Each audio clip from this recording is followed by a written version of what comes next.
William Wordsworth is one of the greatest poets in the English language, and he wrote much of his most famous work here at Dove Cottage in Grasmere, in the heart of the English Lake District. This MOOC, Wordsworth Poetry, People and Place, is set here in Grasmere, and is a special collaboration between Lancaster University and the Wordsworth Trust, who look after Dove Cottage. One of the things we'll be doing on the MOOC is to study Wordsworth's poetry in location.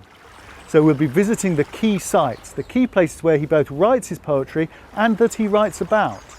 So you'll be joining us as we visit the beautiful and sublime places he describes. What also makes Grasmere very special is that Wordsworth's manuscripts are here.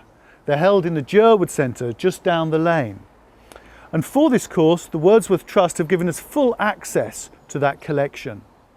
This means that you'll be able to come with us into the archives and examine the manuscripts, investigating the processes by which Wordsworth produced poems and collections such as Lyrical Ballads, the Prelude and Daffodils. So this is a course that's for anybody who has an interest in poetry, in place and in the process of writing. You don't need to have read Wordsworth before, and if you haven't, then the MOOC will give you an enjoyable introduction to one of the best loved poets in English literature. If you are already familiar with Wordsworth's work, your understanding and appreciation of his writing will be enhanced by this unique opportunity to read and study his poetry in the landscape of the Lake District and to interpret the actual manuscripts of the poems.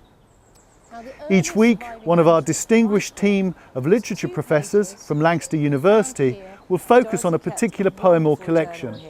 And we'll also be looking at the letters and journals of William's sister, Dorothy, an important writer herself. Throughout the course, we'll be joined by Jeff Cowton, the Wordsworth Trust's curator, who'll be showing us the treasures of the collection and helping us to interpret the manuscripts. So we very much hope you'll join us here in Grasmere as we study the works of William Wordsworth.